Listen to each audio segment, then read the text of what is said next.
నమస్తే welcome to our channel. ఈ రోజు మన టాపిక్ జగన్మోహన్ రెడ్డి గారు ఓడిపోయిన తర్వాత బాగా ఫ్రీ అయిపోయినట్టున్నాడు। సోషల్ మీడియాలో కూర్చొని ట్విట్టర్ లో ఇంతంత పెద్ద ట్వీట్లు పెడతా ఉన్నాడు।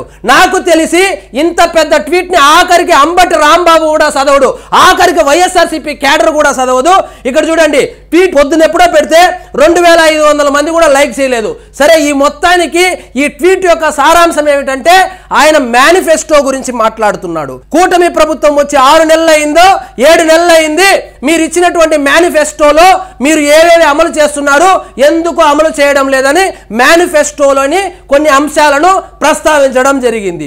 ఆంధ్రప్రదేశ్ లో మేనిఫెస్టో గురించి మాట్లాడే అర్హత లేని ఏకైక వ్యక్తి ఎవరైనా ఉన్నారంటే అది శ్రీ జగన్మోహన్ రెడ్డి గారు। ఎందుకంటే గత ఎన్నికల్లో నేను మేనిఫెస్టోలో పెట్టినటువంటి 99% మొత్తం హామీలు అమలు చేసేశాను అని ఎన్నికలకు పోతేనే కదా 175 స్థానాల్లో పోటీ చేస్తే 11 స్థానాలు వచ్చింది। ఒకవేళ నిజంగా మీరు 99% మేనిఫెస్టోలో పెట్టినటువంటి అంశాలు అన్ని అమలు చేసి ఉంటే మీకు 11 సీట్లు ఎందుకు వస్తుంది జగన్మోహన్ రెడ్డి గారు? ఆఖరికి కడపలో కూడా ఓడిపోయే స్థితి, ఆఖరికి వైఎస్ఆర్సీపీ పార్టీ చాలా బలంగా ఉంది అని చెప్పుకునే నెల్లూరులో కూడా మొత్తం క్లీన్ స్వీప్ అయిపోలేదా జగన్మోహన్ రెడ్డి గారు?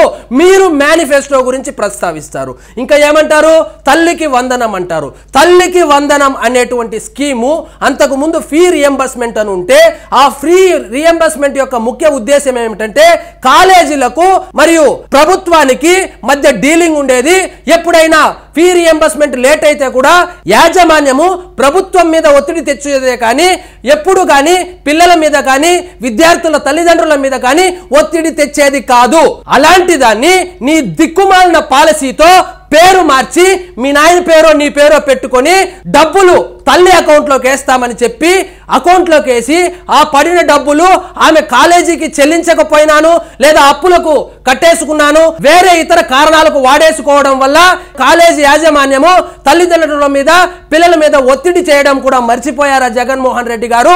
ఆఖరికి పాస్ అయినటువంటి విద్యార్థులకు సర్టిఫికెట్లు కూడా ఇప్పించలేని దిక్కుమాలిన ప్రభుత్వాన్ని నడిపిన నువ్వు ఈ రోజు వచ్చి విద్యార్థుల గురించి తల్లికి వందనం గురించి మాట్లాడతావు। మీరు చేసిపోయిన ఘనకార్యం ఏంది? 3500 కోట్ల రూపాయలు బకాయిలు పెట్టిపోయిన నువ్వు ఈ రోజు వచ్చి ట్విట్టర్లో ఫ్రీగా ఉన్నామని 11 సీట్లే వచ్చిందని ఏమి పని లేదని వచ్చి తల్లి వందనం గురించి మాట్లాడతారు। నీ పరిపాలనలో అదే స్కీముకు సంబంధించి తమరు చేసిపోయిన అప్పులు ఒకసారి చూస్తే విద్యార్థులకు 3500 కోట్ల బకాయిలు పెట్టిపోయినటువంటి నువ్వు ఈ రోజు వచ్చి తల్లికి వందనం అని మాట్లాడతావు, రైతుల గురించి మాట్లాడతావు। ఇక్కడ చూడండి, ఫీ రియంబర్స్మెంట్ కింద 2100 కోట్లు రూపాయలు, వసతి దీవెన కింద మరో 1400 కోట్లు, మొత్తం కలిపి 3500 కోట్ల రూపాయలు బకాయిలు పెట్టిపోయి ఇప్పుడు వచ్చి తల్లికి వందనమేంది ఇంకా ఇవ్వలేదని నువ్వేందో 100 కోట్లు ఖజానాలో పెట్టిపోయినట్లు, దాన్ని వీళ్ళు విచ్చలవిలుగా వాడుకుంటున్నట్లు, సో పథకాలకు డబ్బులున్నా కూడా ఇవ్వలేదన్నట్లు నువ్వు వచ్చి సోషల్ మీడియాలో ఇంత పెద్ద పోస్ట్ వేస్తావు। మీరు మాట్లాడవలసింది సోషల్ మీడియాలో కాదు జగన్మోహన్ రెడ్డి గారు, మీరు సోషల్ మీడియా యాక్టివిస్ట్ కాదు జగన్మోహన్ రెడ్డి గారు, మీరు ఒక పులివెందల ఎమ్మెల్యే, ఒక రాజకీయ పార్టీని నడుపుతున్నటువంటి అధినేత జగన్మోహన్ రెడ్డి గారు। ఇలా ట్వీట్లు వేసేదానికన్నా అసెంబ్లీకి రండి, ఫీజు రియంబర్స్మెంట్ ఏమైందని అక్కడ ప్రశ్నిస్తే ఒక అర్థం పర్థం ఉంటుంది కానీ సోషల్ మీడియాలో దిక్కుమాలను ఇంత పెద్ద పోస్ట్ పెడితే ఆఖరికి మీ కార్యకర్తలు కూడా ఎవ్వరు చదవరు జగన్మోహన్ రెడ్డి గారు। ఇక మాట్లాడుతూ రైతుల గురించి మాట్లాడతారు। రైతుల గురించి మాట్లాడేటప్పుడు మీరు చెప్పింది ఏంటి, మీరు చేసింది ఏమిటి, నీకు నా స్టైల్లో అర్థమయ్యేటట్లు వివరిస్తాను చూడండి జగన్మోహన్ రెడ్డి గారు। మీరు మేనిఫెస్టోలో చెప్పింది ఒకే దఫాలో 12500 రూపాయలు ఇస్తామని చెప్పి అధికారంలోకి వచ్చి అబద్ధాలు చెప్పి మాయ చేసి 151 సీట్లు గెలిచిన తర్వాత మీరు చేసింది ఏంది? 3 విడతల్లో 7500 రూపాయలు, అది కూడా ఇన్స్టాల్మెంట్ లో ఎందుకు పనికి రాకుండా 2000 3000 అలా ఇచ్చి చిన్న చిన్న ఖర్చులకు వాడేసుకోవడమే కానీ ఈ పథకం వల్ల ఏమైనా ఒరిగిందని గవర్నమెంట్ లో లేదే। మీరు చెప్పింది ఏంది? 64.06 లక్షల మందికి రైతు భరోసా ఇస్తామని చెప్పి మేనిఫెస్టోలో పెట్టి అబద్ధాలు చెప్పి మాయ చేసి 151 సీట్లు గెలిచి అధికారంలోకి వచ్చి మీరు చేసిందేంది?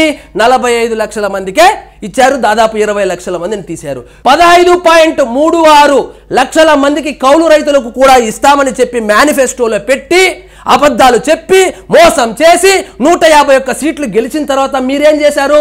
కేవలం 41,000 మందికే ఇచ్చారు. మీరు మేనిఫెస్టోలో ఏం చెప్పారు? ప్రతి రైతుకు 5 ఏళ్లలో 67,500 రూపాయల వరకు సహాయం చేస్తానని చెప్పి, కానీ ఇచ్చింది మాత్రం కేవలం 37,500 మందికి మాత్రమే అనే విషయం మర్చిపోతే ఎలా జగన్మోహన్ రెడ్డి గారు? మీరు ఇచ్చిన దిక్కుమాలిన 7,500 రూపాయల్లో కూడా కేంద్ర ప్రభుత్వం 6,000 రూపాయలు సహాయం చేస్తే కేంద్ర ప్రభుత్వం ప్రస్తావనే లేకుండా నీ ఫోటో, మీ నాన్న ఫోటో వేసుకొని నీకున్నటువంటి ప్రచార పిచ్చితో మొత్తం నువ్వే ఏదో రైతులను ఉద్ధరించేటట్లు ప్రచారం చేసుకున్న మాట వాస్తవం కాదా జగన్మోహన్ రెడ్డి గారు? కాబట్టి నేనేం చెప్తానంటే, దయచేసి రైతుల గురించి కానీ, విద్యార్థుల గురించి కానీ, విద్యార్థుల తల్లిదండ్రుల గురించి కానీ మీకు మాట్లాడే అర్హత కాదు.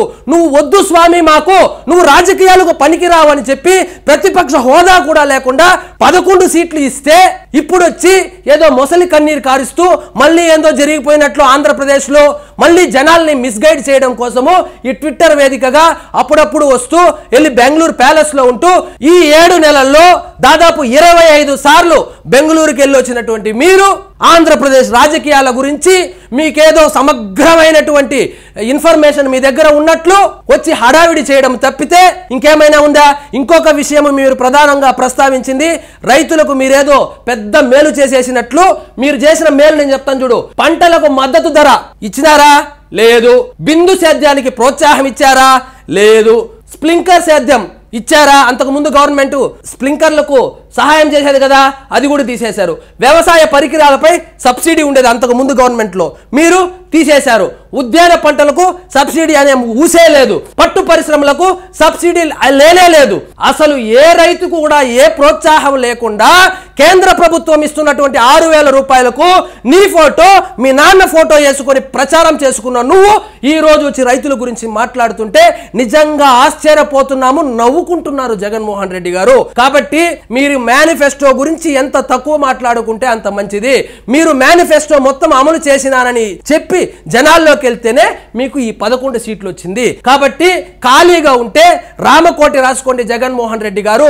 5 సంవత్సరాల్లో మీరు చేసిన పాపాలకు పుణ్యమైన వస్తుంది జగన్మోహన్ రెడ్డి గారు. కాబట్టి ఫైనల్ గా నేనేం చెప్తానంటే, ఇంతంత పెద్ద ట్వీట్లు చేస్తే మీ క్యాడర్ కూడా చదవదు. ఇదే నా ఉచిత సలహా.